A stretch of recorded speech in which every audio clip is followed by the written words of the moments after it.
sida uu muuqaalkeennii horeba ahaayeen la soconnay waxaa horteenna taagan maxamuud ma og tahay oo soo booqday magaaladii Cawley ahna qofkii ugu horreeyey ee dalka dibaddiisa ka yimaada dalka Djibouti ee deriska dalkeena maasha Allah geeliina waa hooyanayaa isagaan markaa hadalka ku soo dhaweynaynaa maxamuudow ku soo dhawow jiritaan 12 sidoo kale ku soo dhawow magaaladaas cusub ee Cawley ku soo dhawow barnaamijkanna bal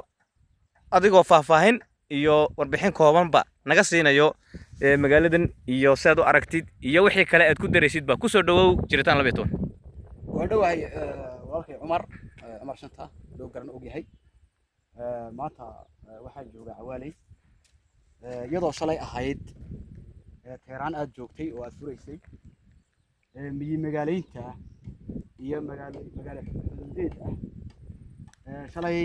Teheraan bay ahayd maantana waxaan arkayaa iyadii oo maaragtay ay miskiidkii dhisan yahay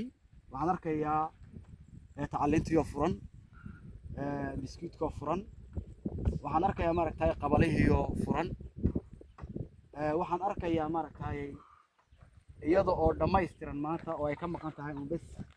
in dagaameyntii oo dadkii shacabka la soo dejiyo waa guul la gaari karo la taaban karo weeyaan guul la taaban karo weeyaan taas waxay ku tusaysaa waxa la yahay maaragtay wax qabadka qofka bini'aadankaasi inta uu lacag yahay Cawley oo shalay ahayd sidan maantana haday sidan tahay waa waxay ku tusaysaa taasi wax qabadka qofka bini'aadanka intuu lacag yahay marka koobaad waxaan maaragtay waxaan baliyay aan leenahay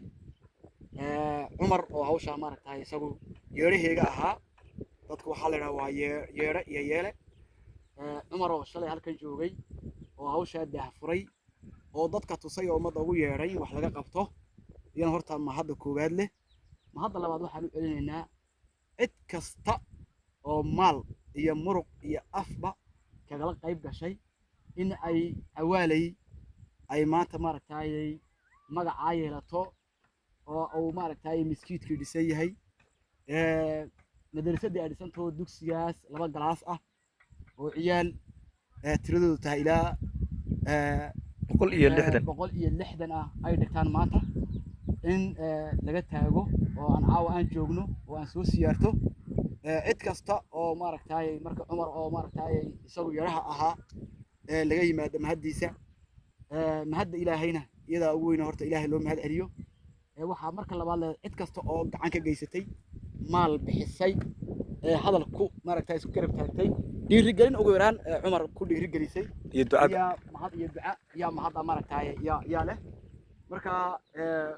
waa waxaabii aan u baahnayn waxay ahaydna sida la ogsoon yahay kulley maanta wada ogtihiin adduunyada sida ay tahay waxa la isku haystaa waa dhul waxa dagaal ka dhacay waa dhul waxa la isku dilayna waa dhul marka waqtigan la joogo nibad dhulkiisa faraha inuu ku adkaysto inuu xuduudiisana uu ka sameeyo maaragtay qabalayaal iyo magaaladiisa uu ka sameeyo iyo beeraley inuu beeraleyda lagu dadaalo oo intii beeraley noqon sida beer laga sameeyo xuduudaha wixii magaalo noqon karta qabalayaal noqon kartana qabalayaal laga sameeyo oo la xoojiyo si maaragtay loo xafido maaragtay dhulkii bari hore waxaan ogeyn miyigeena dadku markuu cirku uu doo way dhaadhici jireen banaanka u dhaadhici jireen markuu abaarahana way soo kori jireen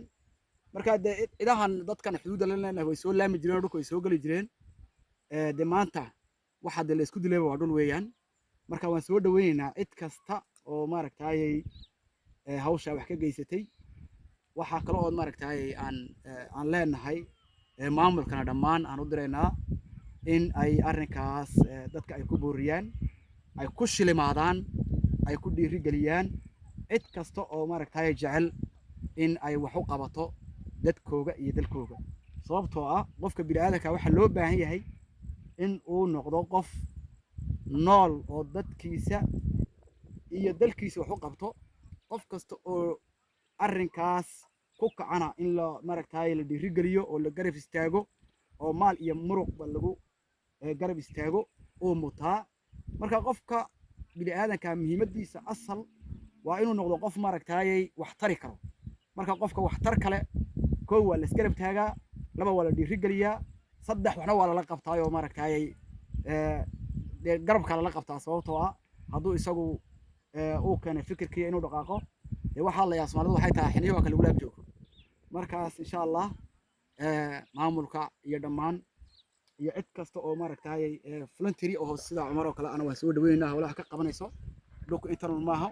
aad buu u ballaaran yahay marka in xuduudaha oo dhan la tago oo maaragtay dhulkii magaalo noqon la magaaleeyo dhulkii beer laga dhigi karana la beereeyo iyaan maaragtay yaan maaragtay soo jeedinaya waxa kale oo maaragtay aan maaragtay Umarna leeyahay Umar oo sii soco waan ku garab joognaa mar kastaba hawshana tawaati u horeysay maanta bilaabatay in kale badan baan noo hadhay insha Allah waan isgarab taagnaa dhulkeena daylaan aan maaragtay aan hadafka aan leenahay ee ah xuduudaheenu inay beer iyo magaalo lagu soo xidho insha Allah ilaan ka gaarina insha Allah wana fikirkii quruxda badnaa ee dadku ku wacyi gelinayna weeyaan mar kasta in la qabtana aan ku dhiirigelinay dadka insha Allah waad maasanta waxa kale oo maaragtay baaqna xukuumadeena sharaf leh maamulkeena aan u dirayaa in ay maaragtay deegaameyntii dadka maaragtay in la dejiyo